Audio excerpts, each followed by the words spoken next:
Hello? Can you hear me? Don't exit this room, okay? This isn't a mistake. This room isn't a mistake. I had to hide these logs away from the core gameplay files, in a place that only a beta tester would look, and in a place where the files could be protected. I just really hope that the next development team finds this before the game is released to the public. This game has some kind of malicious code in it that we haven't been able to fully contain or even understand for that matter. We're over budget and out of time. But that's not the reason that we're shutting down. Listen, I have to keep this short so the file size will be small enough to fly under the radar. There are more. They may not be in order. I saw it for the first time today. There was a character I couldn't make out who it was, standing at the end of the hall. I thought it was just bugged out, so I made a note of it and kept playing. But then it was looking in the window, and not like Chica or Bonnie would. It was like it was actually looking in the window, seeing what I was doing. I heard a pretty heated conversation this morning between Dale, our manager, and someone else on the line. It really feels like this project is in trouble, in no small part because of the lawsuit, I'm sure. There has to be a lawsuit, there's no way there isn't. It happened in this building just a few doors down from me. I think it's made worse by the fact that Jeremy tried to tell us something was wrong. But as a dev team, we all just saw it as a challenge to find what the problem was and fix it. Who could have known that? I have to go.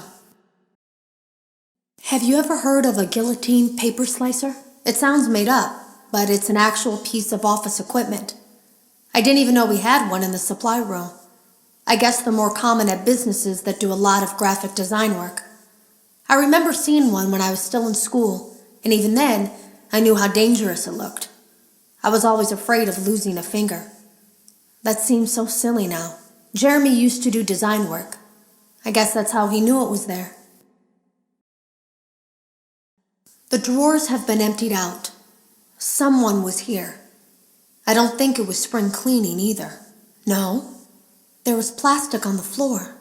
Someone was definitely here during the night. It had to have been the client.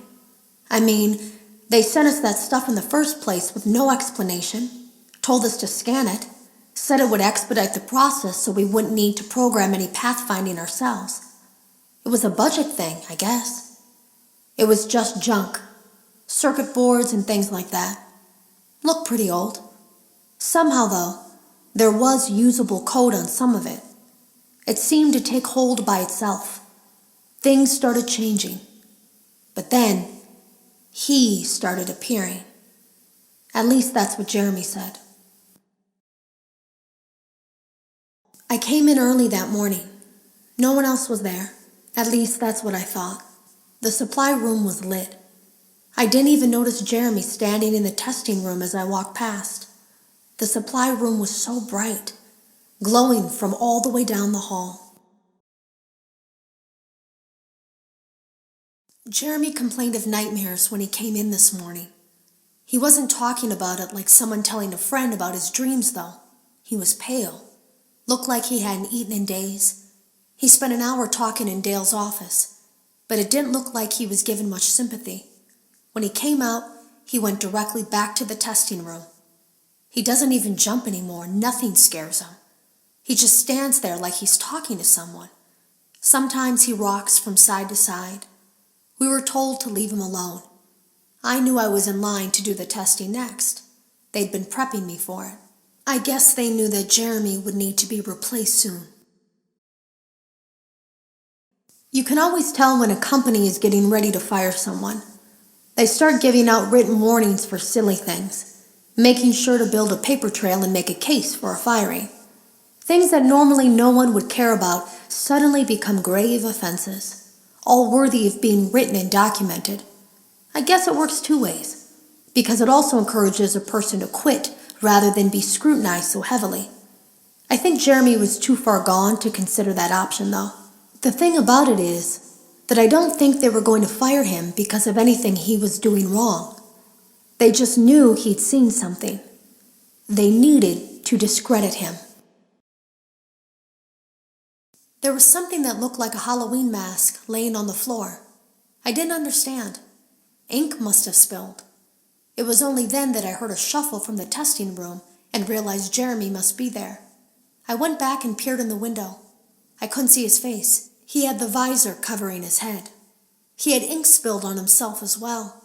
The front of his shirt looked black in the dark room. He turned his head in my direction, but I don't think he knew I was there. I was told I had 3 days to finish Jeremy's work, but I know it's just passing the time. They don't really expect me to do anything. It's just to keep up appearances until the buyout is complete. We have to look like we have things under control. There's another potential development studio that wants to pick up from here, but who knows what kind of lies they're being fed to convince them to do it. Against my better judgment, I'm going to do my best to see what's here, make notes of it, and try to isolate where this thing is hiding. At least then the next person that tests this will have a chance of getting rid of it. Today was my last day of beta testing, and the anomaly that I've been seeing is nowhere to be found.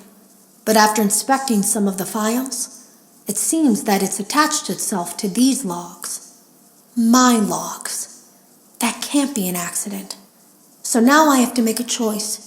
Do I leave these logs here for you to find, or do I try to purge this thing myself by destroying the logs? I've chosen the latter. I can't delete them. By creating a protected area to store these logs apart from the game, I effectively gave this thing a safe place to hide itself. It's in here now. I may not be able to delete it, but I might be able to do something else now that it's attached itself. I have an idea. They lied to us. They lied to all of us. They told us that the whole point of this VR game was to undo the bad PR done by a rogue indie game developer who supposedly made up a bunch of crazy stories that tarnished the brand. But that's not true at all. In their haste to develop this VR game and clear their name, they sent us some things I don't think they intended us to see, such as a hard drive containing emails between Fazbear Entertainment and a certain indie developer. Fazbear Entertainment hired the game developer.